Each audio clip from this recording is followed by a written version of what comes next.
Na po sa CMC sa Murgi. Dito, tumakbo naman po ako doon. Doon nakita kong anak ko. Nakahian na po sa Murgi. Dito po, butas. Binaril po. Ang anak ko. Ang sabi pa naman nila, nalaban. Ilan taon po yung anak niyo? 23 years old po. Sabi nila nalaban daw ang anak ko. Hindi makalaban ang anak ko. Nakita ko po doon sa kanyang death certificate ay bronchopneumonia instead na gunshot. Kaya pansamantala doon muna po kami na mailubing yung bata para noon magkaroon sana ng mga sunod-sunod na investigasyon. Bakit isa lang patay dito? Marami man sila. Mora to, Your Honor. Sige po. Can you... Ang sinabi po ni ibahagi mga huling pananalita ng aming mga biktima. Maawa na po kayo, may test po ako bukas. Galing po yan kay Kian de los Santos, 7. Po ito katulad ng ibang mga storya ng mga kakilala ko na kinakwento nila po sa akin na pumasok yung polis sa bahay nila o yung mga armadong kalalakihan na hindi nila kilala. Ang sabi po sa akin ng mga nakakita ay nakamotorsiklo at bigla na lang pong binaril yung asawa ko nang nakatalikod. And I am very sorry in behalf of my men na nagkamali sa inyo. I'm very sorry. But I cannot control all of them. Lahat sila trained police officer. Alam nilang rules of engagement. Chair, magandang araw po sa ating lahat. Naririto po ang mga pamilya na matapang na magpapahayag ng kanilang mga kwento. At kanina po kasama rin nila ang marami pang pamilya sa baba. Nagkaroon po ng misa. Maraming salamat po sa Quad Committee. Nagkaroon po ng misa at panalangin. At ang iba po sa kanila ay naririto pa. So nagpapasalamat po kami sa Quad Committee. At ngayon po, meron po tayong 2 pamilya mula sa Cebu na magpapahayag. At si Tatay Bailon mula naman po sa Caloocan. At si Jane Lee po ay isang biktima yung kanyang asawa at nais din po niya magpahayag sa as representative din po ng aming organization, yung Rise Up for Life and for Rights. At kanina rin po ay nakasama din namin na ibang mga pamilya mula sa Diocese of Novaliches at naririto rin po ang ilan sa kanila. So maraming salamat po at nais po naming ibigay ang pagkakataong ito sa 2 pamilya mula sa Cebu at sa Caloocan para magpahayag. Maraming salamat po, Mr. Chair. Thank you, Ms. Litaw. Sino pong mauna sa kanila? Si Raquel Rosales po. Sorry, Raquel Lopez. Sige po, Mrs. Meron din po tayong translator, si Dayan Gumanaw, para po kasi Cebuano po yung ating 2 tagapagsalita. Okay, si sige. Dayan po. Okay. So, sige, Nay.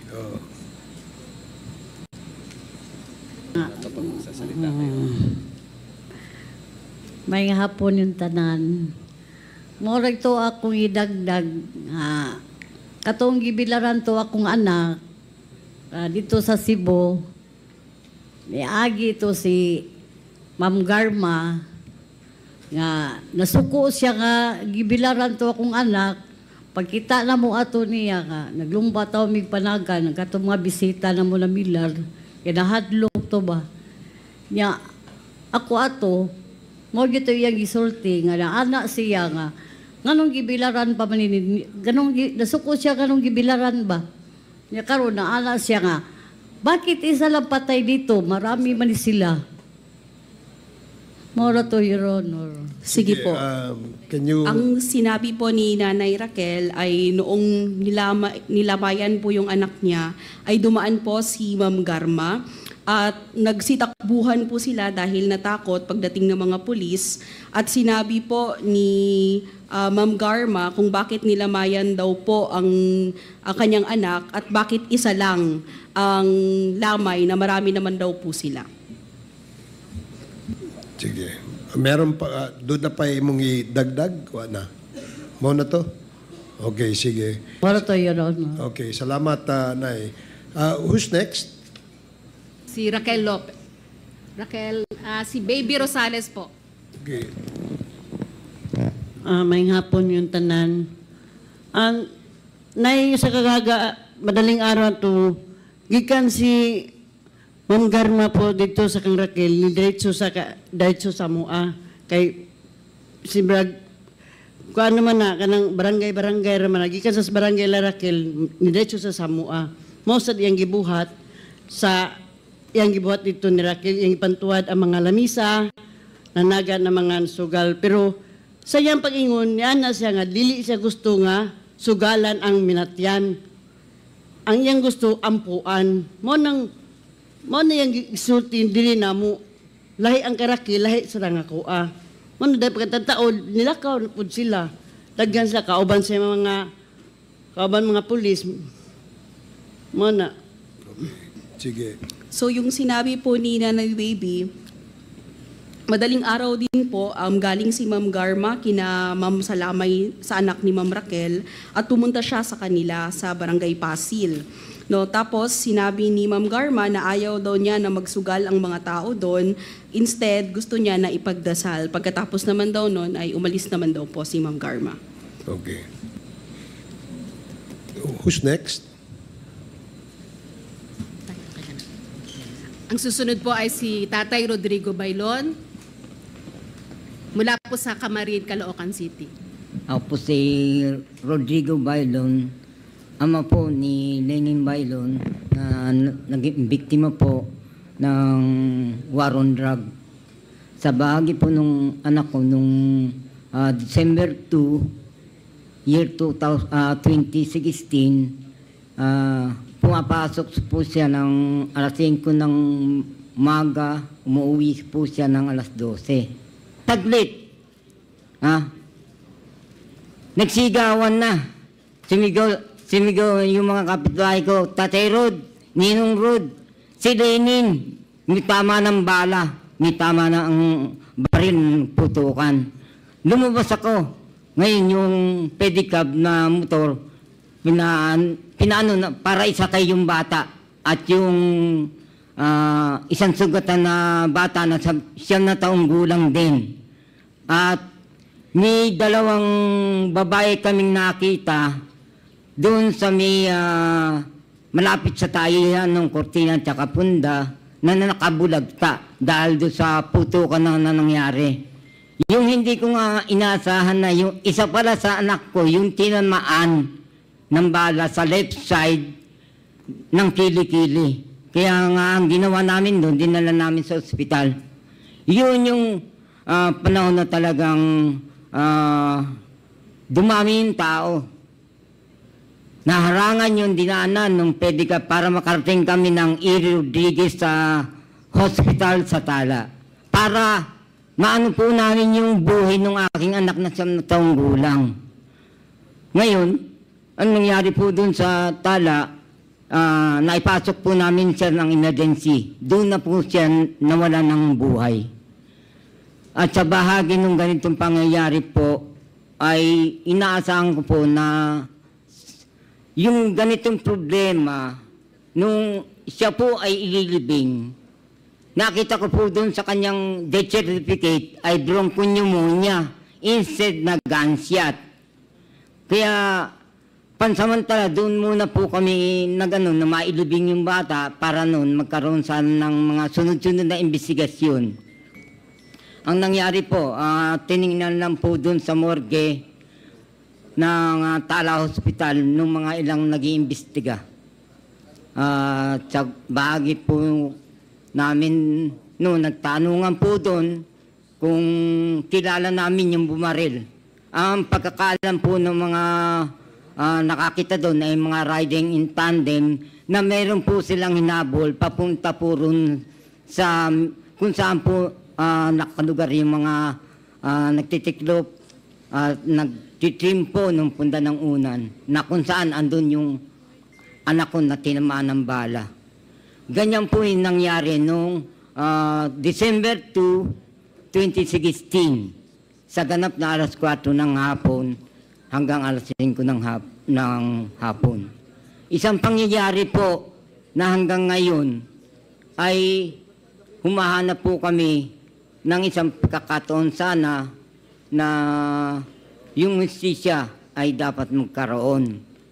Sa bahagi po nung ilang kwan namin, nagdala din po kami ng isang complaint dito sa CHR noong nakaraang kwan, November 9, year 2022. Dinala po namin dito yung kung paano yung damay ng aking anak dito sa war on drug ng Pangulong Duterte. Na hanggang ngayon, ang isang masakit doon, inuulit ko, nakalagay doon sa kanang puninarya, yung sa death certificate ay bronchopneumonia. Kaya isa sa pangyayari din po, mula doon sa kanyang pagkakadamay, sa kanyang war on drug, naging problema din po namin kung ano yung totoong pangyayari doon sa pagkamatay ng aking anak. Hanggang ngayon, humingi po kami ng hustisya sa ganitong pangyayari na naganap dito sa ganitong isang parang polisiya ng war on drug. Yun lamang po. Okay. Salamat. Mr. Chair. Yes, Congresswoman Yes, Mr. Bosa. Chair, we have two more relatives of victims, Tessam Castillo and Randy De Los Santos. You're very familiar with that kasi si uncle po siya ni Kian De Los Santos. So, pwede po bang bigyan natin ng konting time, short lang, na pagsasalita din yung dalawang kasama natin dito? Sige po, please make it short. Good afternoon po, Mr. Chair. Gusto namin ibahagi yung mga huling pananalita ng aming mga biktima. Maawa na po kayo, may test po ako bukas. Galing po yan kay Kian De Los Santos, 17 years old na pinatay. Tatay, bakit ako binaril ni Omar? Galing po yan kay Aldrin Pineda, 13 years old, pinatay. Pangarap ko maging pulis tulad ng papa ko. Ito po ay si Maika Olpihan, 4 na taon. Wag po, wala po kaming kasalanan. Sinambit po ni Jemboy Baltasar, 17 years old. Ito po ang mga batang pinaslang ng mga pulis. Hindi kailanman maaring sabihin na collateral damage at shit happens, gaya ng sinabi ni Senator Bato de la Rosa. Buhay ang pinag-uusapan, hindi operation. Ang katotohanan ay ang patayan ng war on drugs ay war against the poor and the poorest of the poor. Yung mga statistics po namin sa aming foundation, pinapakita po na meron po kaming under our care 300 families. Mula dito sa 300 pong figure ay 132 ang may drug history at inamin nila yon. Ngunit ang iba ay wala. 0 or walang mga nagdodroga nung pinatay sila. 0 ang nanlaban. At ang lahat sila madudumi ang paa. So ang maliit lang po ang aming foundation, Mr. Chair, ang program Paghilom. Ngunit meron po kaming 261 orphans na tinutulungan sa educational assistance. Meron po kaming 312 na families na tinulungan para in journeying with them in their grief. Ang pinakahuli po naming proyekto ay magtayo ng isang memorial site for the EJK victims. This is the first EJK memorial site sa Dambana ng Paghilom. Inalok po sa amin ni Bishop Ambo, now Cardinal Ambo David. Nalaman po kasi namin, Mr. Chair, na karamihan sa mga pamilya namin, nung pinatay ang kanilang mahal sa buhay, ay nagre-renta lang po sila ng yung tinatawag na apartment for rent, yung mga nicho. After 5 years pala, ay kung hindi mo makukuha yung mga buto o yung body, ay nilalagay lang po sa sako, walang label, walang pangalan, at nilalagay lang po sa alis. At hinabol po namin to, nag-fundraise po kami para i-exhume yung mga body. So far, we've exhumed 105. At nalaman din po namin doon sa autopsy ni Dr. Raquel Fortun na almost 95% ng inautopsy niya ay hindi natural cause, kagaya ng binanggit kanina. Hindi natural cause ang kinamatay nila, kundi mga bala. At pinapakremate po namin to at nilalagay sa urn para magkaroon ng dignified burial. Ilan po to sa aming mga proyekto, tumutulong sa mga pamilya, pero iilan lang po ang natutulungan namin, kaya 312 is only not even 1% of the 6,000 na sinasabi ng PNP na namatay o pinatay dahil sa tokhang. So, sana makapagbahagi din si aming field coordinator na Uncle Nicky de los Santos. Magandang hapon ho sa lahat. Ako po si Randy de los Santos. Ako po ay field coordinator sa program Paghilom. Sa akin pong pagbisita sa mga kapwa namin biktima, gusto ko lang ho ibahagi na kadalasan po sa kanila ay hindi nanlaban. Kadalasan po sa kanila ay talagang pinatay. At nakalulungkot po na sa loob ng 6 hanggang 7 taon ay naging madamot sa kanila ang pagkuha po ng mga dokumento. Kagaya ho ng mga police report, hindi ho sila nabibigyan. Ganun din po, nakita din namin sa aming ginagawa sa program Paghilom na yun nga po yung binanggit ni Tatay Bailon. No, may mga na-dokumento po si Dr. Fortun na hindi ho tila sa akin pong personal na pagtingin ay hindi ho tamang pag-iimbestiga. At alam ho naman lahat, di na ako gagamit ng iba pa, yung sa aking pamangkin na si Kian, makalipas po, Mr. Chair, ng ilang taon, ay may bala pa hong nakuha si Dr. Fortun. No, nakagugulat po yon. Kasi dumating na sa Senado, humingi na rin kami ng tulong sa Public Attorney's Office upang i-autopsy. Makalipas po ng ilang taon ay may nakita pa rin bala. At kadalasan po sa aming mga tinutulungan sa program Paghilom ay pinapipirma po yung mga pamilya ng mga waiver po na hindi na sila magsasampa ng kaso. At kadalasan po na nakita ko din sa aking pakikipag-ugnayan sa kanila na hindi ho naimbestigahan yung mga kaso nila ng pagpatay, lalo't higit po, Mr. Chair, yung mga police operation, yun po ang banggit ng pamilya. Kaya po sana matingnan din ang bagay na ito at matulungan po kami mga pamilya ho ng biktima. Maraming salamat po at magandang hapon. Thank you, Mr. Chair. So, Mr. Chair, yun po yung mga victims. Okay. Sige. Wala naman may presentation, so we Yes, will... last na lang siguro, Mr. Chair, si Jane Lee po. Sige, Miss Lee. Magandang hapon po sa inyong lahat. Ako po si Jane. Ang biktima po sa akin ay ang asawa ko.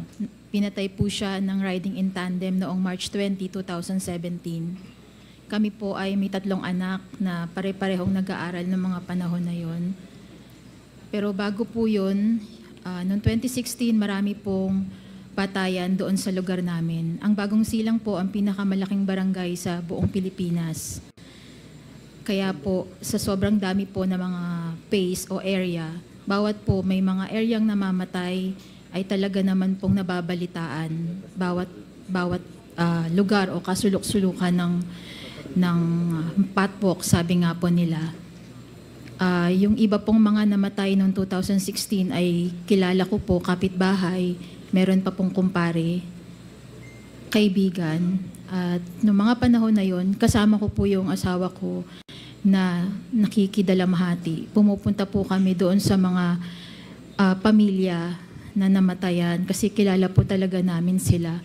Kaya hindi ko po inaakala na noong 2017 ay magiging biktima din po ng patayan o ng EJK yung asawa ko. March 20 po nung gabi na yon, habang ako po ay magsusundo sa paaralan ng anak kong babae, yung asawa ko po ay jeepney driver, inaabangan po niya yung jeep na ibabiyahe niya the next day.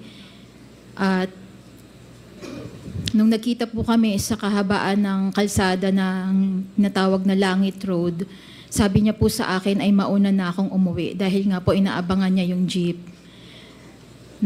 Nauna na po kaming umuwi kasama nung anak ko. Hindi ko po inisip na may mangyayaring masama sa kanya kahit na po doon sa lugar kung saan kami huling nagkita, huling nag-usap ay may mga ilang napatay na po doon sa kinatatayuan niya mismo. So kinabukasan ko na po talaga nalaman na patay na siya. Parang ganun lang po kabilis na kausap ko pa po siya pero kinabukasan po ay wala na pala at naghahanap na po ako ng damit na isusuot niya.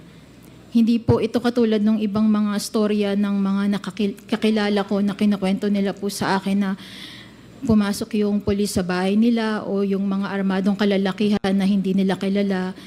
Ang sabi po sa akin ng mga nakakita ay nakamotorsiklo at bigla na lang pong binaril yung asawa ko nang nakatalikod. Siyempre po sa takot ng mga panahong yon hanggang ngayon wala pong gustong tumistigo.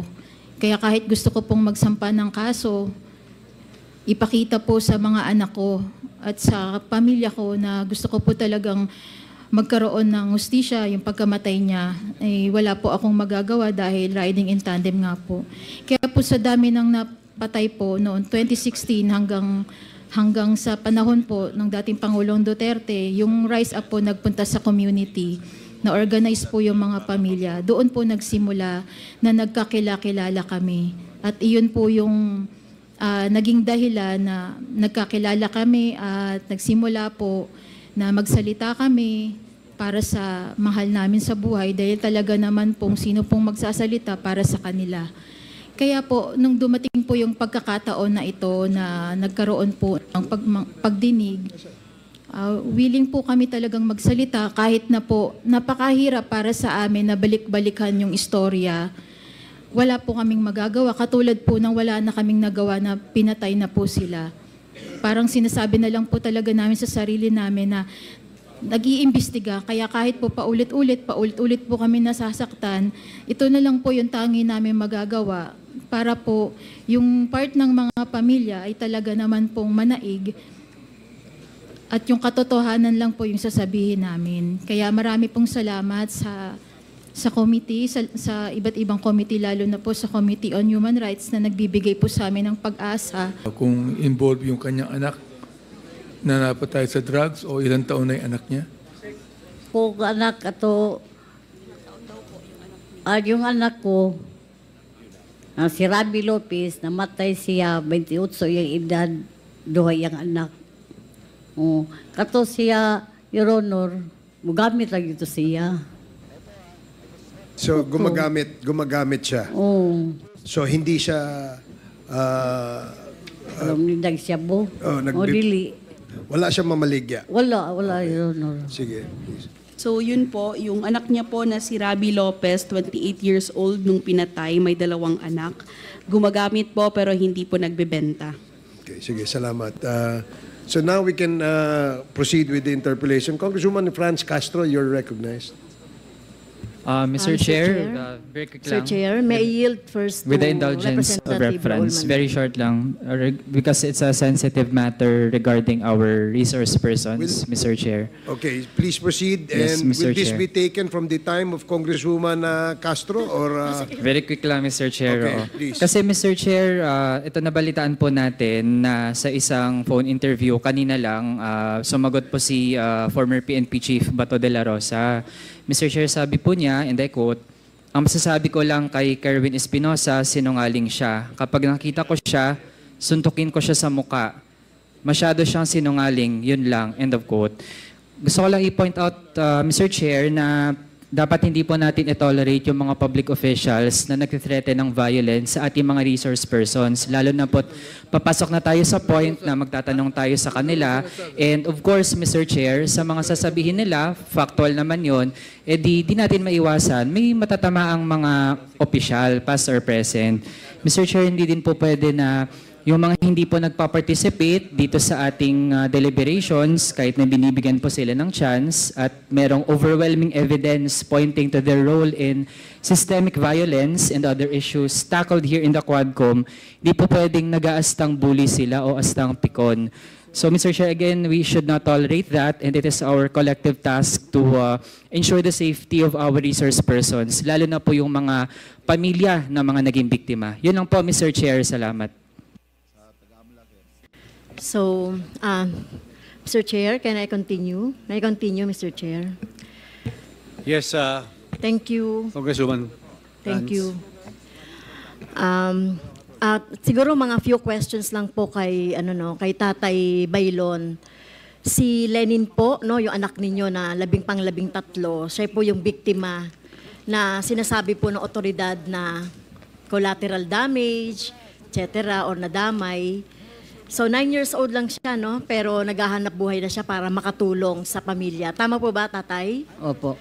Yes. So sinasabi niyo po na si Lenin ay noong kinukuha niyo po sa morgue yung kanyang bangkay, ay may mga pulis na nagpapirma sa inyo ng death certificate na ang nakalagay sa pagkamatay niya ay bronchopneumonia.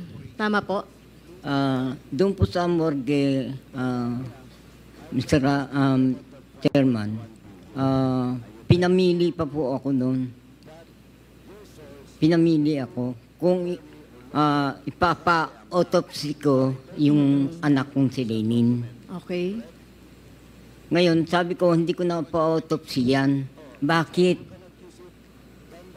Doon pa lang sa punerarya, ang tindi ng bayad. May kontrata ka na, 16,000.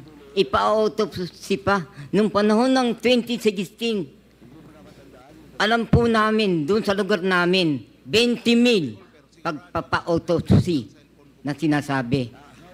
Yung hindi ko inaasahan, Mr. Chairman, yung anak ka pala, dito mangyayari yung hindi inaasahan ng mga anak kong 12 pa. Okay. Ang bigat po. Okay. So, Tatay, pumirma ba kayo ng waiver na hindi na kayo magpapa-autopsy? Yun ba yun? Yung sinasabi niyo po. Wala pong pinirmahan kami doon. Maliban po doon sa pwedeng dagdag na Mr. Chairman. Maliban po doon sa nung bago ilabas yung issue nung death certificate, pinapirma po yung aking anak. Okay. So sa death certificate, nakita niyo po yung cause of death ay bronchopneumonia. Opo. So, sino po yung nagbigay sa inyo ng birth certificate na ang nakalagay ay bronchopneumonia? Yung puninarya po, secretary. Yung punerarya na. Opo. So, sino po yung nagbigay sa kanila ng information na bronchopneumonia yung kinamatay ni Lenin? Yun po yung naging kon po dun sa kung bakit kami napapirma doon sa waiver eh. Sila na daw po ang bahala. Kung ano man po ilalagay doon sa... Sino pong sila? Yung punerarya, Yung punerarya po. Kung ano po ilalagay doon sa... Ano po yung puneraryang yon? Yung 3 lights po. Po? 3 lights. 3 lights. So pinapirma kayo na ang kinamatay ni Lenin ay bronchopneumonia. So tinutulan niyo po ito, di ba, Tatay? Tinutulan na po namin after namin mailibing si Lenin. Kasi hindi po namin maililibing yun. Kung hindi kami pipirma dun sa sa waiver. Opo. At saka walang death certificate. Hindi siya maililibing si Lenin. So Opo. after that po, ano po yung nangyari? Hindi po ba nagsampa kayo ng kaso? After nung pangyayaring yun, nagsampa po kami ng kaso. Kanya nga lang po, nahirapan po kami sa pagkuha ng mga ilang supporting documents. Isa po yun sa dagdag na pinasa ng problema namin. So ano po nangyari sa kaso na basura? Yung kaso po, pagkatapos po namin makalap yung mga supporting documents, kasi hindi naman po tatanggapin doon sa husgado yung kundi kakumpleto ng dokumento eh. Opo. Ganun po. Kasi sinubukan po namin na i-file yung police report. Opo. Medical report dyan sa Tala. Ano po siya, gunshot. Doon naman po sa police report, andito po sa dala-dala ko po yung mga dokumento. Alleged gunshot din po yung report ng mga police. Ngayon, sa bahagi po nung po namin na ipagpatuloy na ianuto sa husgado rito sa Caloocan, ngayon, hiningan po kami na kinakailangan daw na na ipatabloid yung aming hinihingi na dun sa death certificate bago tanggapin yung aming complaint dun sa local register. Ay, so sa korte po, ano po yung nangyari doon sa korte? Nakapagpasa naman po kayo ng mga documents, di po ba? Yung mga medico-legal at iba pang mga documents. Opo, Mr. Chairman. So yun po yung parang parang ebidensya. Pero ano po nangyari sa korte? Sa korte po 2 taon. 2 beses po kaming dininay Okay. kulang po yung mga Okay. evidence. Pero hindi po kayo sumuko, tama? Ay, hindi po kami sumuko. Okay, Kahit so na po- nung November 24, 2020, dinala niyo yung petition sa Court of Appeals. So ano po yung naging decision po ng Court of Appeals? Appeal po kami doon sa Court of Appeals. After ng 8 buwan, ni-reverse po yung desisyon ng Caloocan na RTC. Okay. So, ito lilinawin ko lang Tatay Bailon. Yung pong naglagay doon sa death certificate ng bronchopneumonia ay puneraria o police. Isang doktor po ng puneraria na nilalapitan nila. Okay. So, ang in-advise po ay, so hindi po police ang nag-andon. Alaman po ng pulis yung mangyayari eh. Hindi na po ako masyadong gawa ng nasa panahon po na lito po yung aking Okay. So, Mr. Chair, ito yung kaso na baka mas marami pang ganito na bata, 9-year-old, na kumbaga collateral damage, na biktima siya ng riding in tandem na hindi naman siya yung target pero nadamay. So, may ganito pong pangyayari na kung saan binabago po yung death certificate, yung cause nung pagkamatay. So baka po mas marami pa yung mga nangyayaring ganito na sana ay malaman din natin. Alam niyo po, Mr. Chair, dito sa pag-iimbestiga natin sa Quadcom, dumadami na po yung mga pamilya, mga biktima ng extrajudicial killings. Kanina nga po yung video kanina na pinakita, galing po yon sa mga biktima na nagmisa kanina na pinangunahan po ng mga pari. So kung makikita po natin yung mga ganitong mga pangyayari po, Mr. Chair, talagang nakakalungkot po. At dito nakikita natin, Mr. Chair, sa lahat ng mga pangyayaring ito, kahit doon sa pinakita ng mga video, talagang ang dapat talagang tignan dito ay yung sino ba yung may polisiya, sino ba yung mga nag-utos ng mga ganito, whether it is police or vigilante killings or whatever. So kung walang policing ganyan na tokhang, itong war on drugs, ay hindi po mangyayari ito. Question po kay Attorney Nery po. So ano po yung pwede kayang, dito po sa nangyari ito, nakita na natin yung involvement or possible na involvement po noong ni President Duterte. So after all these extrajudicial killings, ano po yung ikakaso sa kanya doon sa korte po? Thank you, Mr. Chair. Ang tanong, ano ang posibleng criminal liability ni President Duterte? Kasi individual cases ito ng pagpatay. Paano mo siya tatahiin? Former President Duterte is criminally liable for crime against humanity. Crime against humanity has two main elements. The first is widespread or systematic attack against civilians.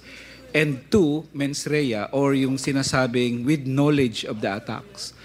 Yung unang data ay widespread or systematic attack. Yung attacks against civilians, Mr. Chair, klaro na yan eh. Maraming witnesses na civilian, bata, na pinapatay, etc. Ang focus ay widespread because only President Duterte can generate or instigate the widespreadness. And may data kami dito, Mr. Chair. Ito nagbabago ang numbers dito kasi initial.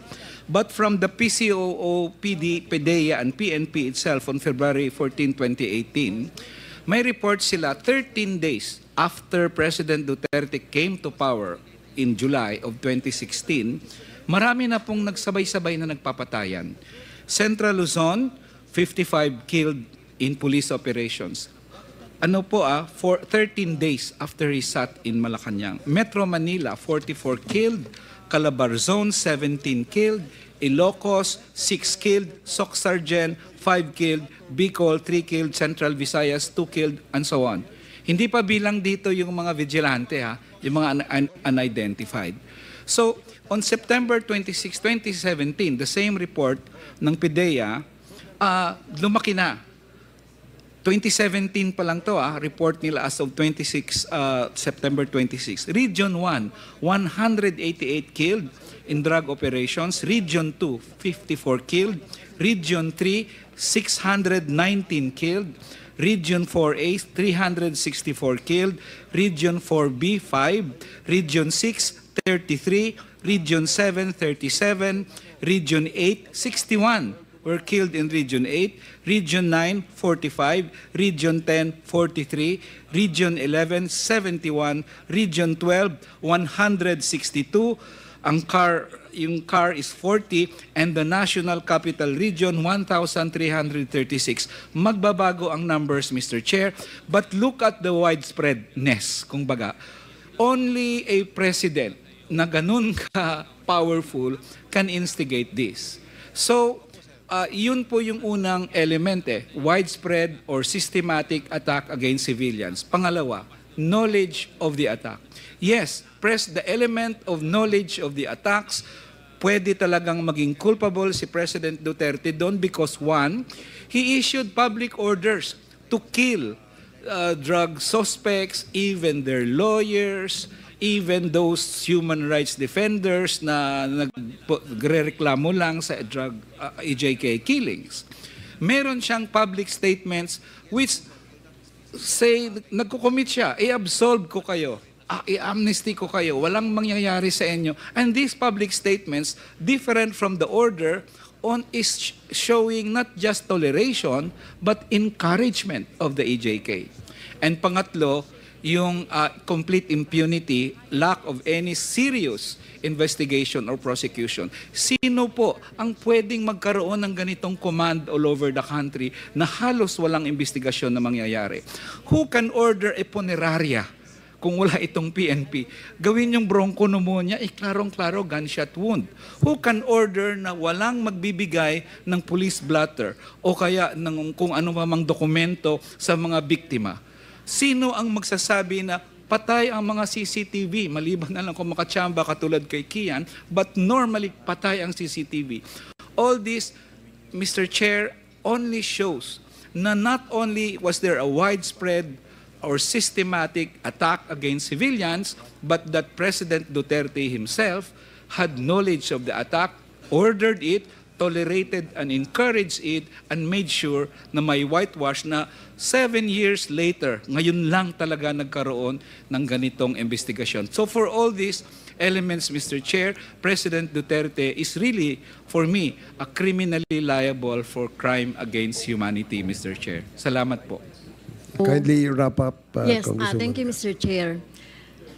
Aside from international law, yung crime against humanity, meron po siyang liability rin sa ating mga laws of the land.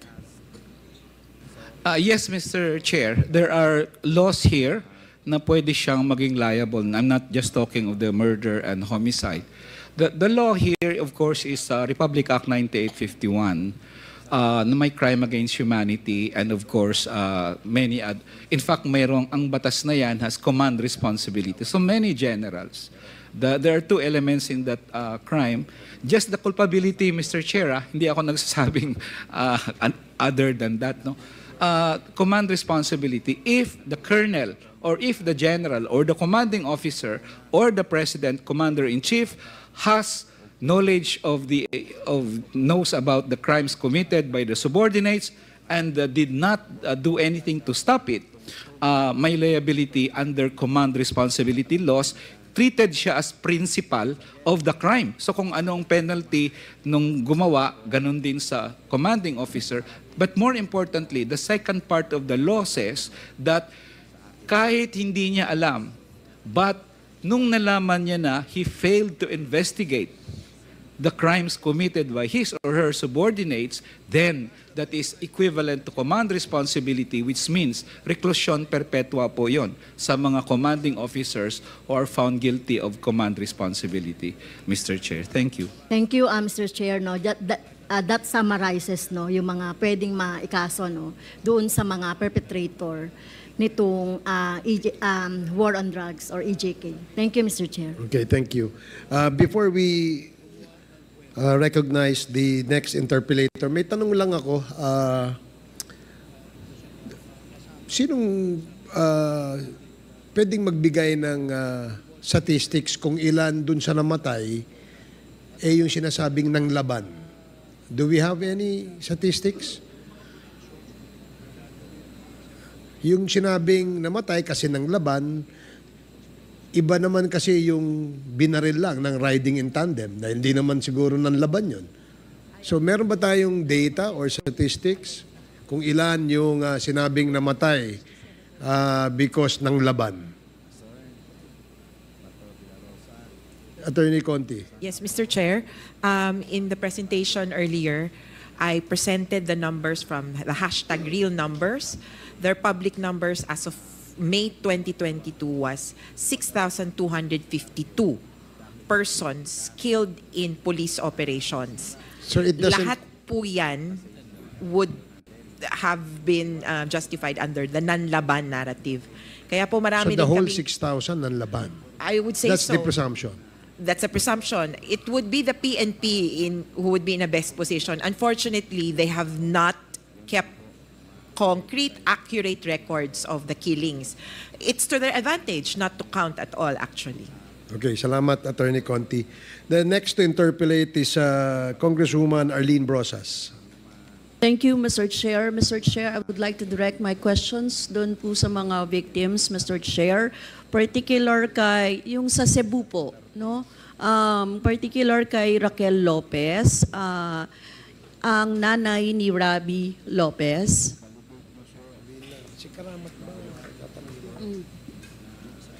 Mr. Chair, may ilang mga tanong lang ako.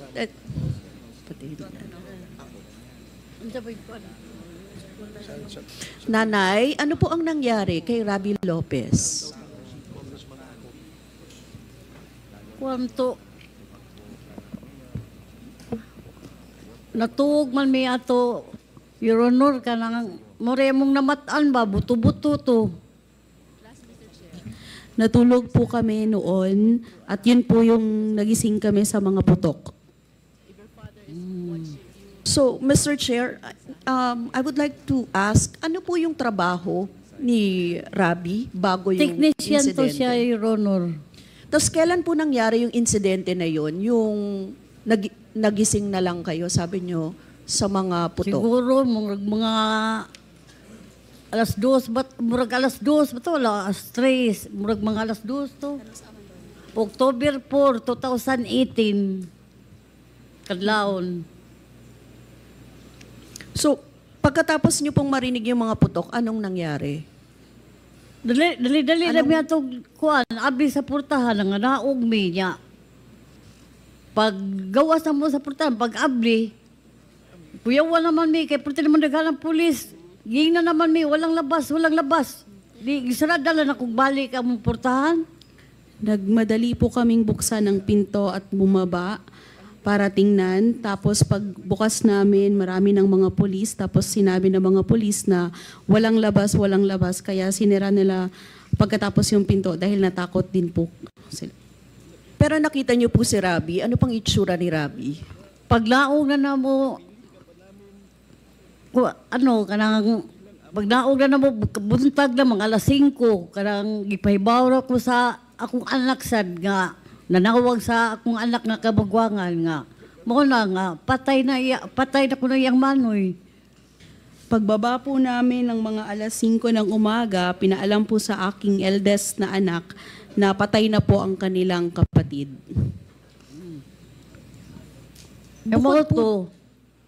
Mo to nga, pag naog na mo, wala naman ang akong anak, ang patay lawas niya, gida naman dito sa morgue. Wala naman may kakita ka na apa niya sa suod. Gikuan na to siya, gialsa na lang kuno to siya sa mga pulis, giitsa sa gawas. Sa nanindag lugaw sa lamisa, giitsa lang siya. Pagbaba po namin, hindi na namin nakita ang bangkay ni Rabi. Dinala na raw sa morgue ng mga pulis. Inaswat na po nila ito at itinapon lang. Mr. Chair, gusto ko pong malaman kung ano yung nangyari, di ba, after nung namatay. Ano po yung nangyari doon naman sa lamay ni Rabi? Wala to, Ronor, karang nagpila, kuha na to, karang mga kaabtan to mga dobo to kaadlaw, tulo kaadlaw. May agi to si Ma'am Garma, dito sa among atungod. Sa layo-layo pa siya gamay pa doon sa amo, nanaga na mga tao. Nanaga na mga tao, kay murag nahadlok ba. Ano pong ginawa ni Garma? Niya na siya, nga nasuko sa gibilaran. Niya, nana siya, bakit isa na patay dito? Marami din sila. Mora to, Your Honor. So, 2 days after po, dumaan si Ma'am Garma. Malayo pa lang po sila sa amin, tumakbo na po ang mga tao dahil natakot. Nagalit po si Ma'am Garma kung bakit isa lang daw ang nilamayan dahil marami daw po sila. Galit siya? Sumisigaw ba siya? Oh, ninanalan siya, nistorya lang siya pag-agi. So ano po yung naramdaman ninyo tungkol dito sa pangyayari na ito, Mr. Chair? Wala ba, nanaga naman to ang mga bisita.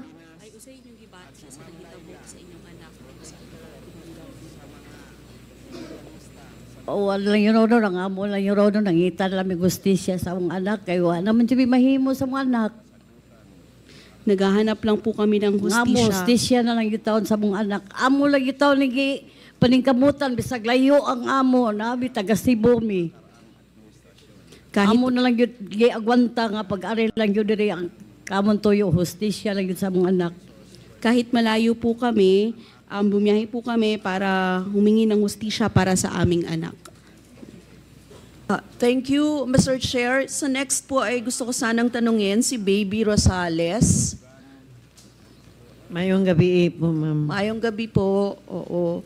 Mr. Chair, ano yung nangyari kay Angelito, ang inyo pong anak, Angelito Rosales? Anang October 3, ma'am, nag-inom na sila kay birthday lagi sa iyang mga, birthday sa iyang anak-anak, kauban sa mga igsuon. Padung sa madaling araw na ng October 4, 2 o'clock, na mauli na iyang mga manghod. Karon ako nanindaman ko na sa carbon ug lugaw. Ma'am, diyan akong naibawaan ang akong ilan sila nga, nagpaibaw na din ako nga, gipusil lang akong anak nga to sa Pasil. Nakaroon, naibulong nga sa ko, kay mga pa may pag-abot sa mga igsuon gikan kainom. Mga 2 minutes o wamapli ko sa ka-oras yun, yung honor. Nanganghaman ang mga igsuon. Nga mga pag-uli ni Manoy, ni anak po ang mga igsuon niya. Di karon ang nagpaibaw na ko, naghilak naman jud kaya na ginatabo ni Angelito. Dinidagan ko pa doon sa Pasil. Pagdagan ako sa Pasil yun, wa man jud ko pasudla sa pulis, giharangan jud ko. Diha pa lang sa kasada, wa jud ko niya pasudla. Kaya niyon sa walang lalapit. Tagalog man. Sige po. October 3 po, nag-inuman sila dahil birthday po ng kanyang anak-anakan kasama ang kanyang mga kapatid. October 4 ng mga 2 o'clock, umuwi na po ang mga kapatid. Tapos ako po ay nagtitinda ng lugaw sa Carbon. Tapos dinaanan na lang ng mga kapitbahay at pinaalam sa akin na may nangyari kay Angelito, binaril siya. Nagtaka rin ang mga kapatid ni Angelito dahil kakauwi pa lang niya. Tumakbo ako, dali-dali akong tumakbo, papunta sa bahay ni na Angelito, ngunit hindi ako pinapasok ng mga pulis. Sabi, walang lalapit, walang lalapit. Mga Tagalog po sila. So na-identify niyo po na hindi nagsasalita ng Bisaya? Opo. Oo. Parang hindi taga doon ang mga gumawa nung... Kasi nagtatagalog po siya, Mami. Nakasuot po siya ng parang army. At saka yung dito lang po natin makikita sa mukha niya yung mata lang at saka nakabulit. Yun lang. Mr. Chair, sino po yung tinutukoy niyo? Yung pulis. Yung pulis na Tagalog na hindi po ako pinapasok. Hindi po ako pinapasok sa bahay ni Angelito. Tapos mayroon pong kapitbahay dito, kapitbahay ni Angelito, nasabi sa akin na, Ate, yung anak mo, dinala na po sa mga pulis, nandun na po sa CMC, sa Murgi. Dito, tumakbo naman po ako doon. Doon nakita kong anak ko. Nakahian na po sa Murgi. Dito po, butas, binaril po. Ang anak ko. Ang sabi pa naman nila, nalaban. Ilan taon po yung anak niyo?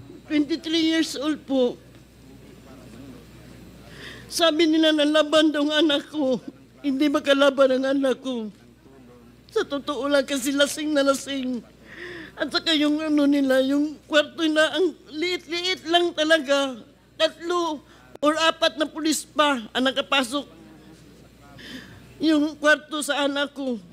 Hindi na makalaban dahil sa kalasingan. Ang pinalabas pa ng noon, lumalaban ng anak ko. Hindi yun makalaban to sa totoo lang. Kaya masakit sa akin. Hanggang ngayon kinukuha ko hustisya sa aking anak. Kasi alam ko nga ang anak ko walang kaaway. Basket lang talagang ng anak ko. Hindi yun nanagili, hindi yun naglasyasabu.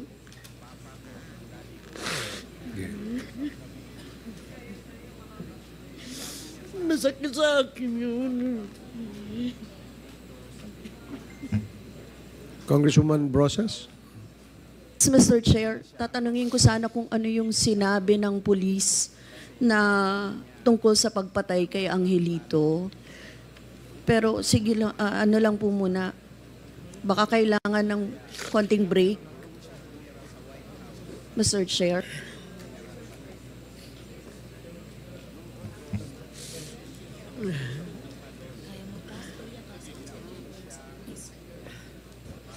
Ang Naman gingon nanay sa pulis ikwento. po, ma'am, Ano ang sabi ng pulis sa inyo? nanlaban daw yung anak ko. Nanlaban, sabi niya, doon sa kwarto na maliit. 4 na pulis pumasok sa kwarto. Sa tanong ko na sa sarili, kung nanlaban pa, wala naman talaga sa lahat ng niya, katawan. Bukod dito na butas talaga, binaril. Oo. Kung nanlaban pa, makita mo naman sa mukha.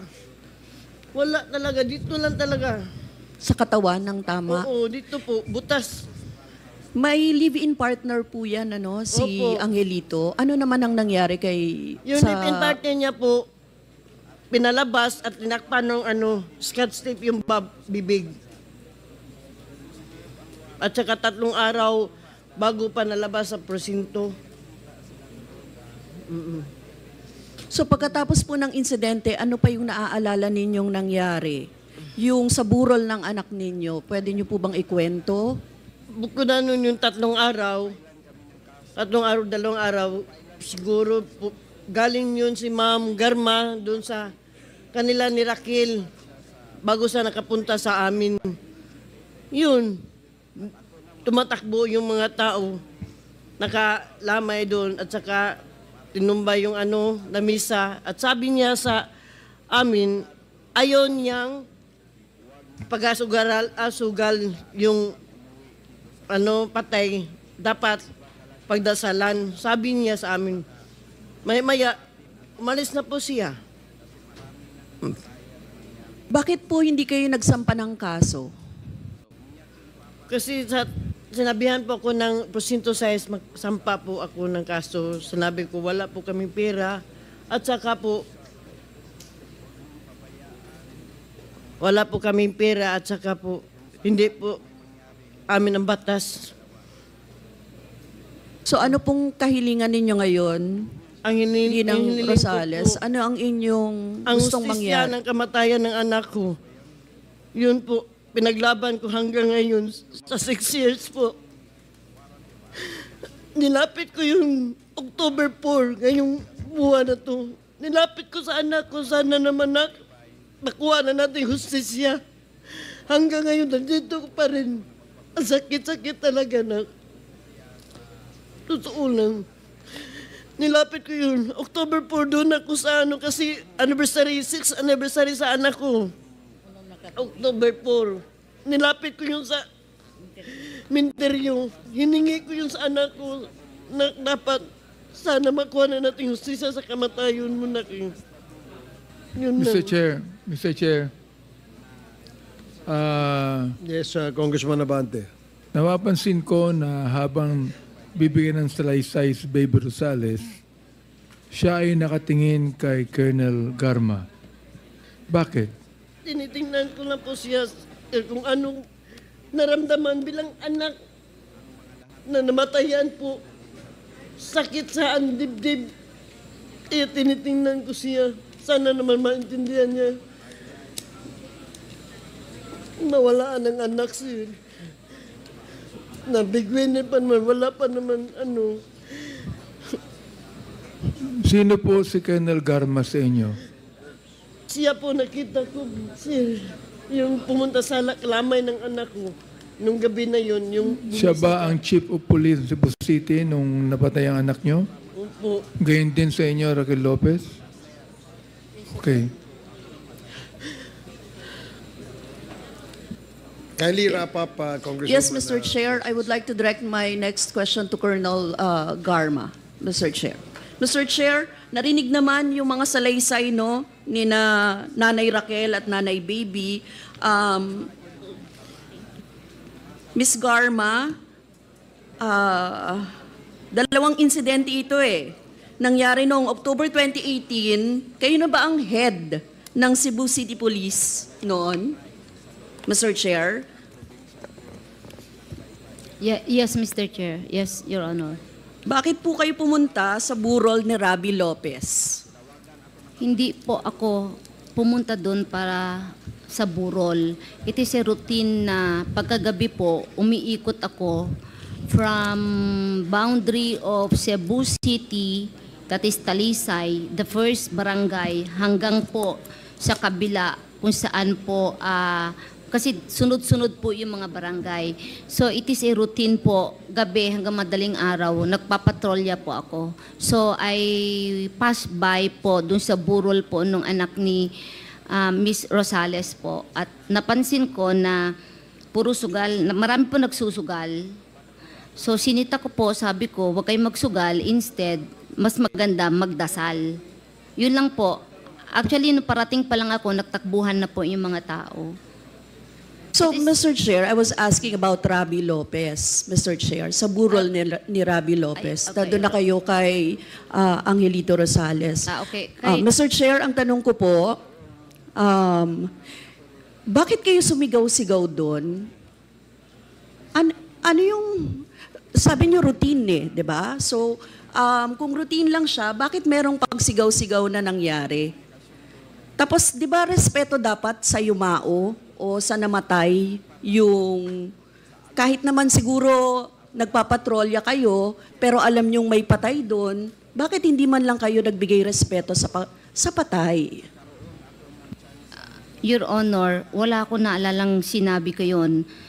As sa statement ni Ms. Rosales, sinita ko nga yung nagsusugal, dapat magdasal. I don't think so po. Wala ko naalalang sinabi ko yun sa burol po ng anak ni Miss Lopez. Kasi usually po, pag umiikot ako na may mga patay, pinagbabawalan ko ang sugal, ini-encourage ko magdasal. Even when I was the station commander po ng Davao City, yan po ang stand ko mula noon. Ina-explain ko na dapat ipagdasal ang patay, hindi nagsusugal.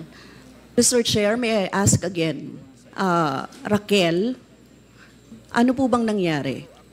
Boy, ito, Ma'am Garma, katupag agi ni mo, hapit na ka maabot sa amo ang dapit, nanagan to mga tao na milar. Nawagtam itong cellphone sa kong anak, kaya nakuyawan to sila nga nangagi mo. Ngayon, ang sabi mo, pag daan diha sa amo, niingon pa ka nga, bakit isa lang patay dito? Marami ni sila. Ano niya, mga tawa to, nanagantanan kay nahadlok beto ninyo. Mura ito, di ko mamakak. Mura ito, Ma'am Garma. So pagdaan niyo po, Ma'am Garma, malapit na po kayong umabot sa amin, nagtakbuhan na po ang mga tao, nawala pa nga po ang cellphone ng anak ko. Pagdaan niyo po sa amin, yun po, sinabi niyo po, bakit isa lang ang patay dito, marami sila. Hindi po ako nagsisinungaling. So yun, Mr. Chair, yung nangyari, no? Mr. Chair, I would like to ask again, Ms. Garma, yung kay Angelito Rosales, na umano'y sa kwento, no? Mistaken identity ang nangyari. Ikaw, bilang head ng Cebu City Police, meron bang ginawa para maibsan yung kamalian ng mga tao na pumatay kay Angelito Rosales? Considering that mistaken identity ang nangyari kay Angelito Rosales, or is he considered as a collateral damage? Mr. Chair, I cannot comment on the case of the son of Miss Rosales because I can no longer recall the case. Siguro let us check the records and perhaps we will be able to know the status of the case right now. Mr. Chair, I would like to ask, no? Kasi noong head pa siya ng Cebu City Police, ilan ba yung naging collateral damage sa operations nyo? Ilan yung minors? Mr. Chair, I think it would be best to go on the records kasi matagal na po yun, wala po akong ma-recall na kung ilan po, kung meron man po. So, Mr. Chair, masipag kayong magpatrolya, pero hindi nyo natatandaan kung ilan yung naging napuntahan ninyo, naging collateral damage dito, ilan ang minors, Mr. Chair? Mr. Chair, sa dami po ng trabaho kasi ng City Director, I'm sure po na okay, Mr. Chair. Meron po kasing station commander na katutok po dyan. Okay, Mr. Chair, ito na lang. Si Bladen Skyler Abatayo, 4 na taong gulang, shot during a drug operation in the head, no? Kilala mo ba to? Skyler. I can remember, Mr. Chair, NBI took cognizance of the case. Bumitaw po ang City Police. I think it would be best to inquire po sa NBI yung status po ng case, Mr. Chair. Kasi minsan po, yung mga biktima, they prefer the NBI. So, bumibitaw po kami para sa ganon, maalis po sa isip nila na may bias po yung investigation. I think I can recall it's NBI po. So, Mr. Chair, during your time, si Skyler, he was shot pala sa dibdib, hindi sa head. Ano? Gumagawa lamang ng kanyang assignment noong siya'y nabaril sa dibdib, pero walang ginawa yung opisina ninyo tungkol sa kaso ni Skyler, or direct kasi sa NBI ito ipinasa? Pagkatapos ng nangyari kay Skyler, meron ba kayong ginawang mga hakbang para makasiguro na hindi mauulit yung mga ganitong pangyayari, Mr. Chair? Mr. Chair, initially, nag-process po ang local police, but ang nag-intervene eventually is NBI. So we turned over. I think yun ang pagkaka-alala ko po, na turn over ng local police po lahat sa NBI. Kasi po, para po sa ganon, hindi po mapag-isipan na may bias.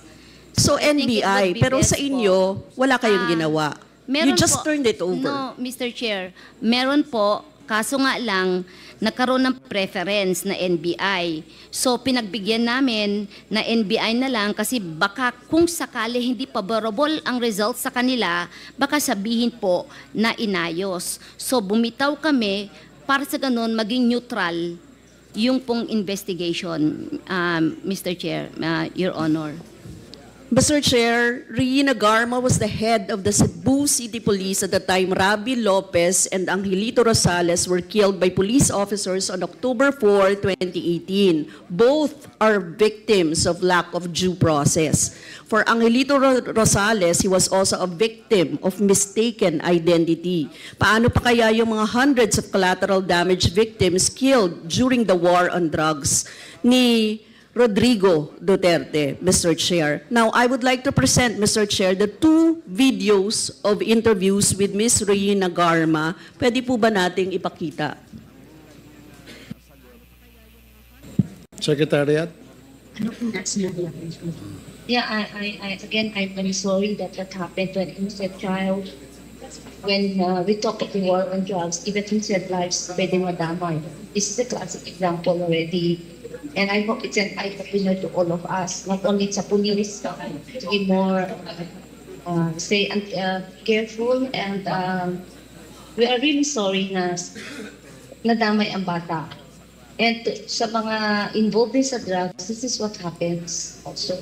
And to those innocent people, you can be victim anytime. So let us all be vigilant when we talk of war to fight yung illegal drugs. Paano kung ng family wants justice? Yeah, everyone needs justice. Even the other victims of crimes. There's always justice. Even the suspects, there should be justice.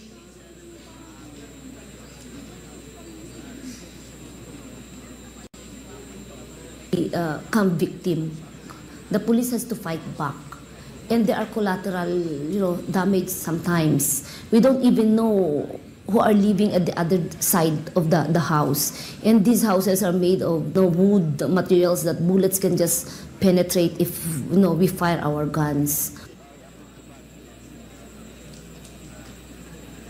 Yes, clearly, Mr. Chair, na pinakita naman ng video. Tinuring ng mga collateral damage. Yung dalawang video ay mula sa panayam ng Sunstar Cebu noong July 2018 at mula sa Al Jazeera English na nilabas noong November 2018. Mr. Chairman, klaro po sa dalawang videos na interview kay Reina Garma, parte ng war on drugs ni Rodrigo Duterte ang pagkamatay ng mga inosente. Sinabi niya mismo na pwedeng madamay anumang oras ang inosenteng buhay ng isang tao sa war on drugs. Ganito ang mukha at epekto ng war on drugs ni Duterte. Maraming inosente ang nadadamay, walang due process ang mga biktima, bigla na lang pinapatay o kaya naman natatamaan ng mga ligaw na bala mula sa war on drugs operations. Mr. Chair, during Reina Garma's stint as head of Cebu City Police, intense ang naging war on drugs ni then President Rodrigo Duterte. Madugo, walang due process, even innocent lives are lost. Sinabi ni Reina Garma na everyone needs justice, pero nasa ng hustisya para kay Rabi Lopez, kay Angelito Rosales, kay Skyler Abatayo. Nasaan ang hustisya para sa daan-daan at libo-libong pinatay at namatay dahil sa war on drugs na inilunsad ng Duterte administration? Mr. Chair, lastly, I would like to ask again, Attorney Nery Colmenares, nakita nyo naman po napakaraming nagsasalita na ngayon, lumalabas ang mga biktima, ngayon nila kailangan ng hustisya, Mr. Chair. So, I would like to ask Attorney Nery, paano kaya nila makakamit, makukuha yung hustisya ng mga biktima na ito? How will it happen? Pwede mo po kaming paliwanagan kung paano? Thank you, Mr. Chair. May malaki tayong problema ngayon, Mr. Chair, kasi it's been a long time.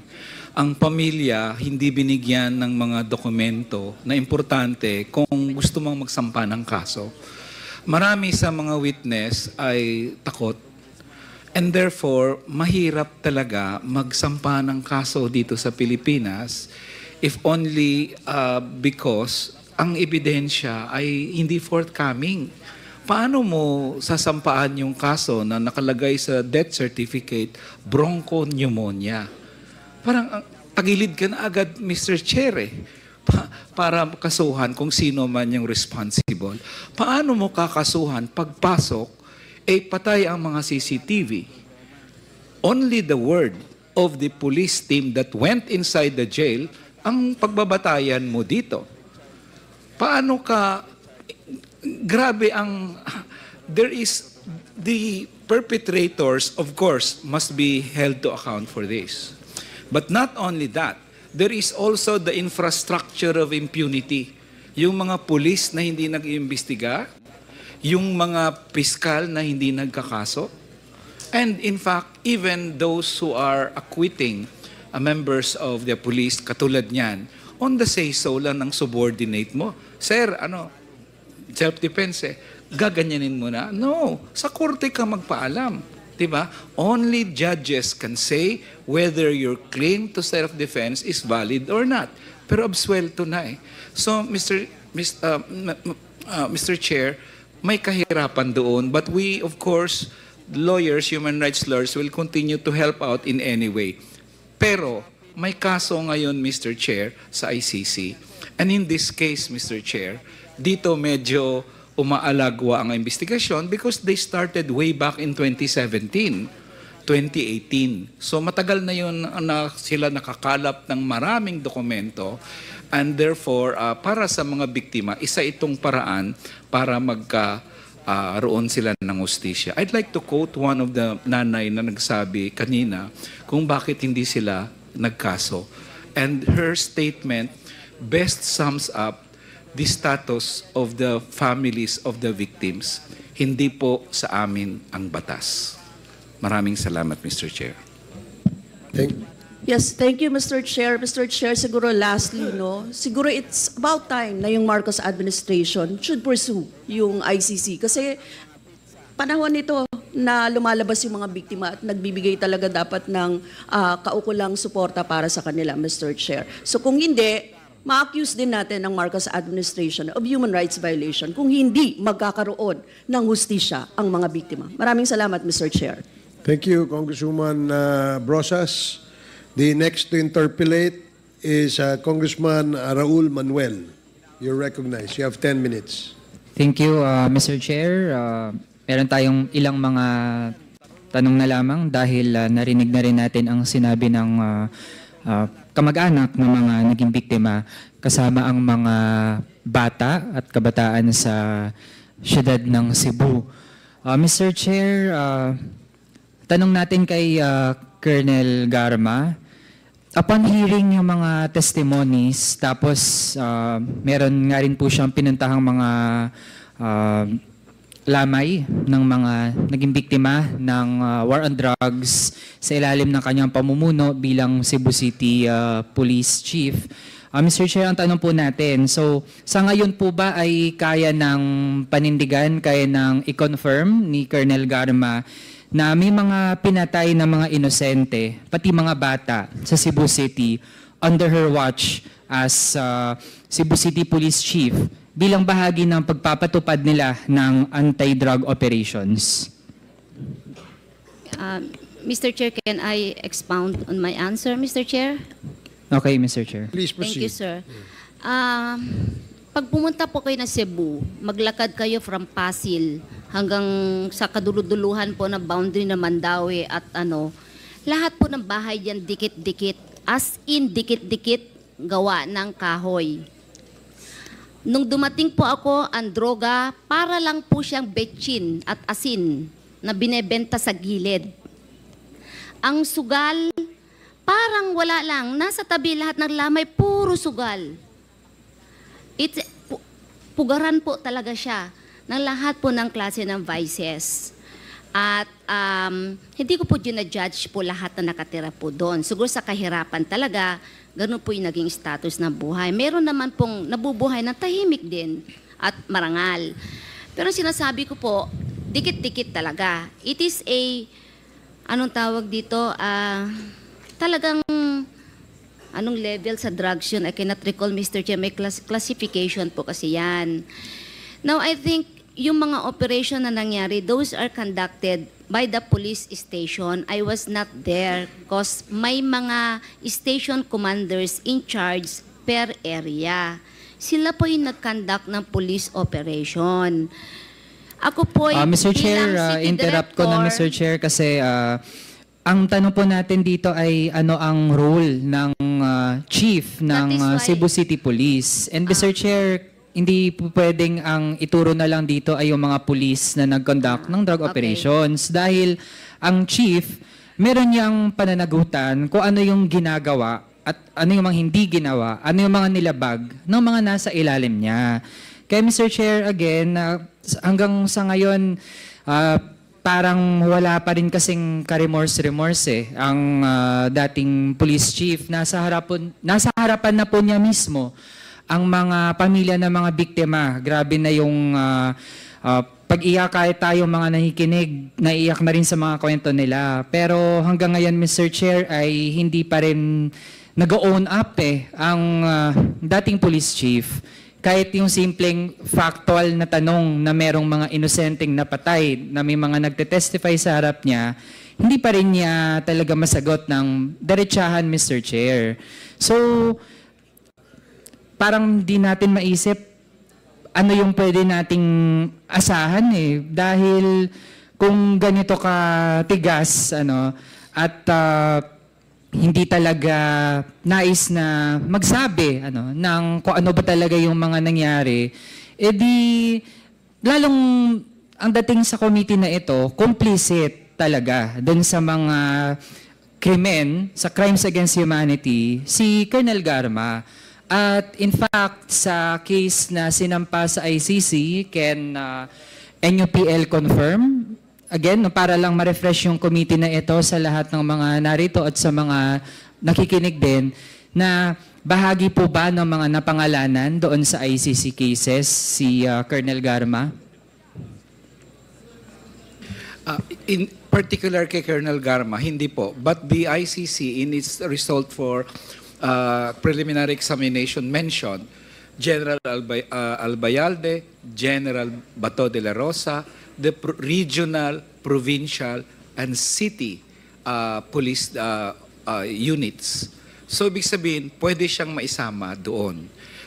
So, that's one, perpetration. Pangalawa, iyan kasi under sa ICC at the very least, Mr. Chair, sa rules of engagement nila in relation sa sinabi ni Colonel Marcos kanina, klarong nakalagay, for every death in any police operations, dapat ma-inquest.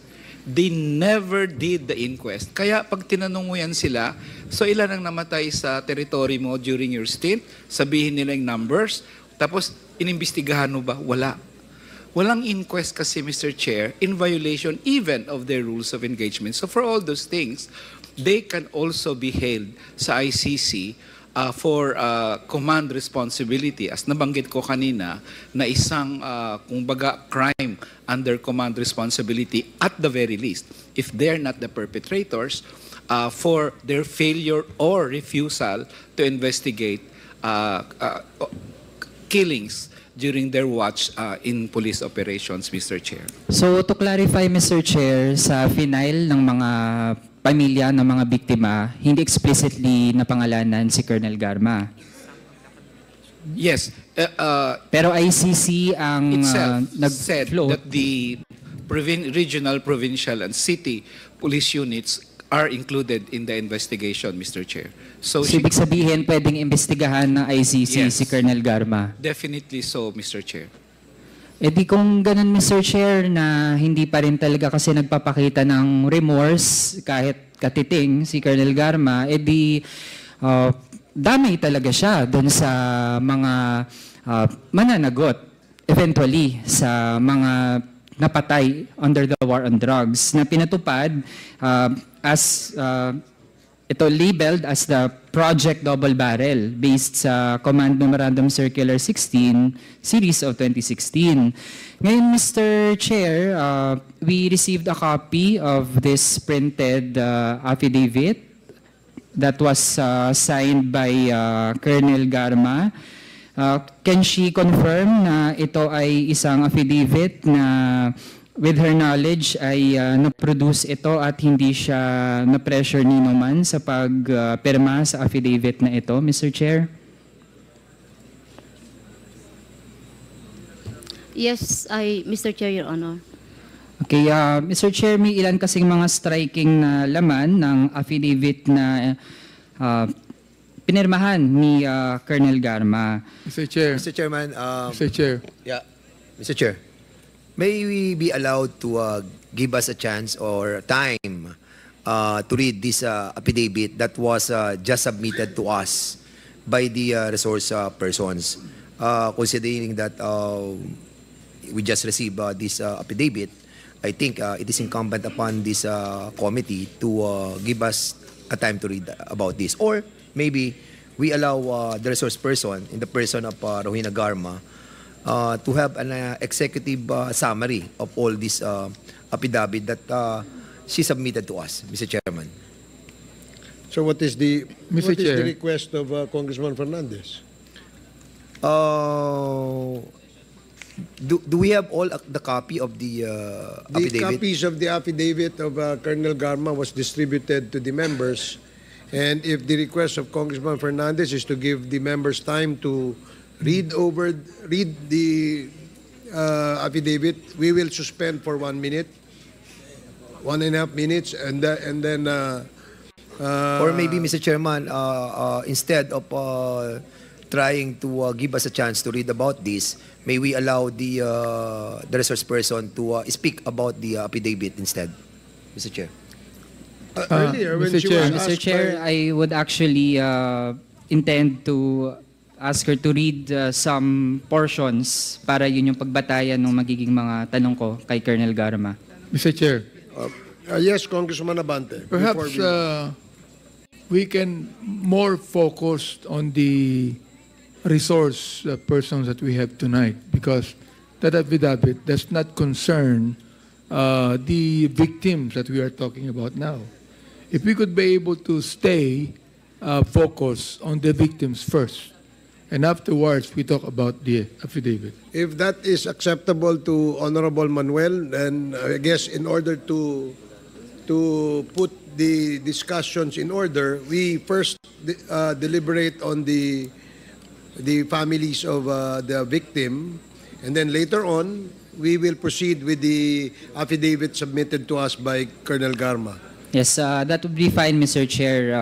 So I would now wrap up with my interpellation, and so far based dun sa mga narinig natin at actually sa maraming oportunidad na nabigay natin kay Colonel Garma, pinapakita talaga nito na meron siyang papel, hindi siya isang small fish dito sa peke at madugong war on drugs. Isa talaga siya sa mga nagpatupad nito, kaya dapat lamang na meron ding kaukulang pananagutan sa kanya at paano din natin lalong titiyak yung mga mekanismo para sa hustisya talaga dun sa mga biktima through our current mechanisms, at paano pa yan maayos sa pamamagitan ng pagpapatupad ng mga mas matitibay at may pangil na mga batas. So mas yun muna, Mr. Chair. Maraming salamat. Okay, thank Mr. you, Chair. Congressman Manuel. Yes, Congressman Abante. Yes, kanina po sa testimony ni Raquel Lopez, sa sinabi niya na nagpunta sa kanila si Colonel Garma, at ang katwiran po ni Colonel Garma, siya po ay nag-rekurida paggabi, ano po, at sinabi niya na sumigaw si Colonel Garma. Pakiulit nga po, Miss Lopez, ang ginawa ni Colonel Garma doon sa inyong bahay, noong lamay. Anara siya nga, pag-agi niya sa buha nga, nganong gibilaran maninin niyo? Mo to nga, waman di ko kailangan mga tao. Ni anara dayon, ni ana siya nga, bakit sila patay dito? Marami din sila. Mora to, Your Honor. Okay. Naintindihan ko naman, no, ang iba. ang Tagalog, no? So, Colonel Garma, iyo bang tinatanggap yung sabi ni Raquel Lopez tungkol sa insidenteng yan? O hindi mo maalala? Mr. Chair, hindi ko talaga style magsabi ng ganun. Kaya it's not part of my vocabulary. Kaya wala akong maalalang may sinabi po ako. Definitely. Kasi pag ganyan mga nakaburol, I am more focused sa sugal. At nagsinasabi ko, ipagdasal ang namatay. Pero yung sinasabi po niya, wala akong maalala because it's not my style when I go around at may patay po. Colonel Garma, palagi mo nababanggit yung imbis na magsugal kayo, magdasal. Opo, Mr. Chair. Relihiyosong tao ka pala. I pray, Mr. Chair, yes. I'm not saying that you're not praying. Sinasabi mo na, the thing is, dito naman sa ating, sa Pilipinas, halos lahat ng namamatayan, may sugal eh. Alam niyo kung ba't may sugal? Alam niyo kung ba't may sugal? Alam niyo ba kung bakit may sugal pag namamatayan? Alam niyo ba kung bakit? Dalawa po ang reason. Anong reason? Pagkakaalam ko po, para gising po yung magbantay and or para po may fundraising. Yun ang Yan. pagkakaintindi ko po. Aside from The thing is, ang alam ko dyan, ako, bilang congressman, nagpapatay po ako eh. Halos lahat, 90% ng mga namamatayan, nagusugal sapagkat doon, sa mahihirap sa mayayaman wala eh. Bakit po? Sapagkat doon lamang sila kumikita para mapalibing nila yung kanilang patay. Tama, Your Honor. Oh, see? Yun ang sinasabi ko sa inyo. Oo. Ngayon, ako, nagdadasal din ako eh. Pero, palagay nyo kaya yung kanyang pagdadasal, ibibigay nyo yung pera para ipalibing yung tao? Hindi naman eh. Ibig sabihin yan, sinasabi nyo, huwag kayong magsugal, nagsasalita na kayo doon. Sinasabihan nyo yung mga tao, tama ba ako mali? Sinasabihan nyo, huwag na kayong magsugal, magdasal lang kayo. Sinasabihan nyo yung mga tao. Tama ba ako? Hindi. Sinasabihan nyo. Mr. Chair, there's nothing wrong kung magsabi ko Well, na hindi lang. Kasi sir, sabing there's something wrong. Tanay lang. Okay po. Hindi ko sinasabing there's something wrong. Ang tanong ko ito. Therefore, nagsasalita kayo doon sa lamay at sinasabi nyo sa mga nagsusugal, o wag na kayong magsugal, magdasal na lang kayo. Tama ba ako? Hindi. Yes po, Mr. Yung pala Chair. naman ibig sabihin, nabanggit nyo rin doon. Yung sinasabi ni Raquel, palagay nyo kaya itong si Raquel Lopez ang isinungaling para sabihin sa inyo ngayon yan. Nag-travel pa ho yan galing Cebu. Iniwan ang kanyang pamilya. Namasahe po papunta dito. Para lamang humarap sa inyo. Natatakot nga sinabi nga nila, si Baby Rosales, sinabi si Raquel Lopez, nung kayo nag-appear doon nagpulasan ng mga tao Tama ba ako? Nag-alisan yung mga tao. Ibig sabihin, yung iyo lamang presence, natatakot na yung mga tao. Yan sinabi nila Dalawa yan nagsasabi. Na ang sabi, kapag ikaw napupunta sa patay, nagpupulasan ang mga tao sapagkat natatakot sa iyo. Yun ang ibig sabihin nun Ano ba namang sabihin mo na totoo yung nangyari niyan sapagkat ikaw naman ang chief of police, ikaw ang direktor. Alam mo ang nangyayari. Colonel Garma, nais lang natin ditong makita yung katotohanan at malaman natin kung sino talagang dapat na responsible dito. Namatay itong mga to Kaya nga sinasabi ko sa inyo, umiiyak ka dito sapagkat maiiwanan mo yung anak mo, buhay yung anak mo Ito patay itong mga to tinan nyo meron ako natanggap na sulat dito. Urgent motion to allow Rowena Garma to undergo medical check-up. Ito nakalagay. Ano ang isang sinabi dito? Movement's request is premised on her basic human right to health and her constitutional right to life. Naniniwala ba kayo na meron din silang constitutional right? To life? Miss Colonel Garma, naniniwala ba kayo ron? Yes, Mr. Chair. Napatay yung kanilang kamag-anak Napatay yung kanilang kamag-anak na-violate ang kanilang constitutional right. Tama o ba mali? Yes, Mr. Chair. O yun pala naman tinatanggap mo na na-violate ang kanilang constitutional right. So, Mr. Chair, yan o.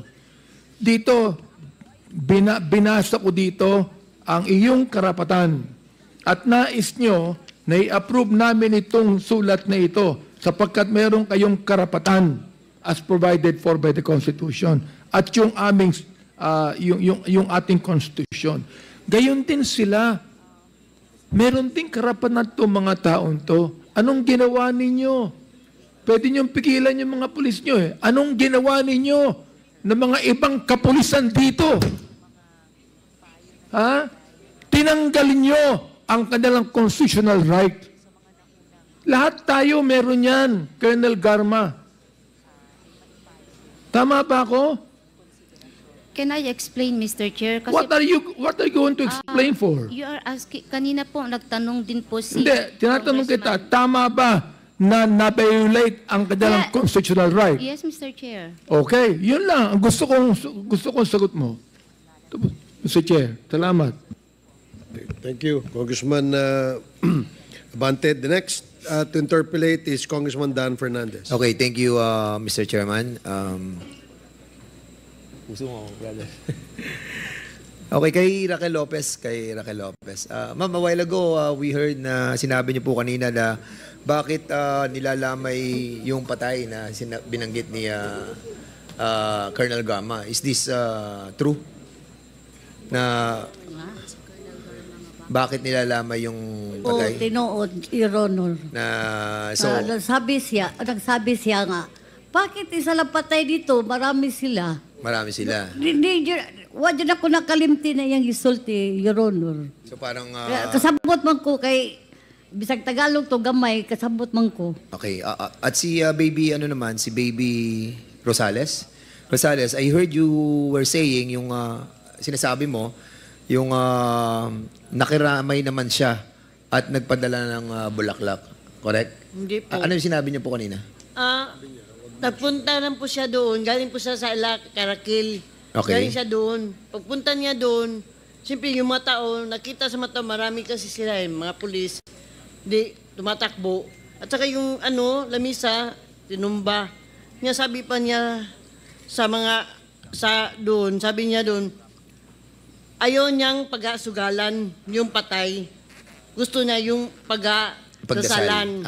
Okay. Oo, so, sabi. inalis niya yung sugal, tinumba niya, tapos sinabi niya, dapat walang sugal. Kailangan, yung patay, pagdadasalan daw. Pagdasal. Oo. Okay. Maya, malis na po sila.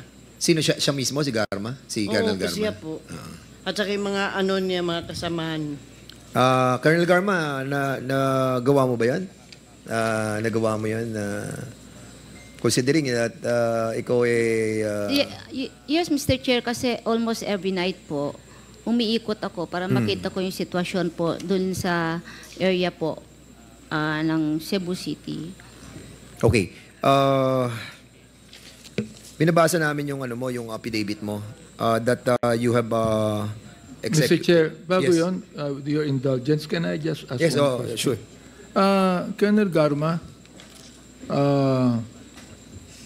ganito yun Ako, alam mo, ayaw ko na ng sugal Kalaban ko ang isabong, kalaban ko ang pogo Ayaw ko ng sugal, illegal man o illegal. Ayaw mo rin, di ba? Ayaw mo ng sugal, tama ako? Yes po, Mr. Ba't ka naging manager ng PCSO? It's different. Can I explain? Sugal yun again? Huwag na mag-explain. Yes. Sugal yun Because it's for it's a lottery game for... Hindi pinag-uusapan yan. Ang pinag-uusapan natin, sugal. Tama ba ako mali? The question kasi po is... Ang pinag-uusapan natin, sugal, Colonel Garma. Generally, Mr. Chair, yes. Ayoko po. Ay, nako. Generally. Okay, yun lang. Yes, okay. Colonel Garma, maikli naman itong affidavit mo. And kanina, nabigla din kami dahil nga meron kaming na-receive na affidavit coming from you. And probably it's just right that we discuss itong sinumpaang salaysay mo. Can you kindly narrate to us kung ano itong mga... Kasi pag binabasa ko, parang complete... Mr. Chair, Yes, point of order. Tapos na po ba tayo sa mga victims ng EJK? Kasi a while ago, the Honorable Manuel was prevented from asking questions regarding that affidavit. So, Mr. Chair, what are we going to do first? Based on the list that I have, the interpellators for the victims or the victims' families, the last was Congressman Dan Fernandez, and then meron pa pala. I'm sorry. I have to correct this record. There are two more interpellators: Congressman Lordan Suwan and Congressman Ray Reyes. So we will proceed. We will continue with the victims, and then go back to the affidavit. So, Congressman Fernandez, can you hold your peace for a while? No problem, Mr. Chairman. I just thought that I'm the last to interpellate, and that's the reason why I asked them, and then there's no more interpellators, and that's the reason why I'm going to open up the affidavit that we just received this moment. Mr. Chair, yes, there's a request that if we already finished in interpolating the victims, if they could be able to go, Mr. Chair. That's the request. I guess. Yes, I guess. I think it's the Rise Up Philippines who took care of them, coming here, and will also take care of them going back to Cebu. So we still have two more interpellators for the victims. So this is Congressman Lordan Suwan. So you're going... Mr. Chair, my questions are for Ms. Royina Garma, not for the victims. Copy. Thank you. And Congressman Ray Reyes? Is Congressman Ray Reyes still around? No, since he's not here then, therefore, that concludes the interpellations on the victims. Then we will now proceed with the affidavit submitted to the Quad Committee by Colonel Royina Garma. In the meantime, the Sir Chair, may we excuse the Rise Up and other victims probably? Mr. Chair. Kasi iba na po yung topic natin ngayon. That is correct, yeah. Mr. Chair, can I... Thank you. Before they go, can I make a statement? Just brief, sir. Sige, make it brief and Yes, short. sir. Sa tanan biktima, katong panahon nga ako Tagalog, City in Tagalog. Speak Bisaya, to them. kasi kasabot sila Bisaya, sir. Katong tanang biktima, wala na ako control tanan na akong tao. Yes, it is true, I am the city director. But lahat ng station commander are also tasked to implement the war on drugs. Merong mga station commander in charge. Now, pangutanan ninyo ang sa ako gibuhat as city director. During that time, tanan sila, ginahatagan na mong seminar, ginatudluan na ako. Kaya pag abot na ako sa Cebu City, talaga wala good sila kabalo. Unsa ang pagbuhat, unsa buhaton. That is why, pag nainahitabo sa inyo ha, at it appears na mga pulis na ako ang involved, ginatas ang NBI to take cognizance so that kung sakali man ang resulta ng investigasyon is not favorable sa inyo, at least sasabihin ninyo, the investigation is fair. So I always, the crime scene is always open for the NBI to take cognizance. And nandun po palagi yung aming crime lab, which is a separate unit, which is not under my supervision and control po, to take cognizance sa crime scene. Yun po yung nangyari po sa Cebu.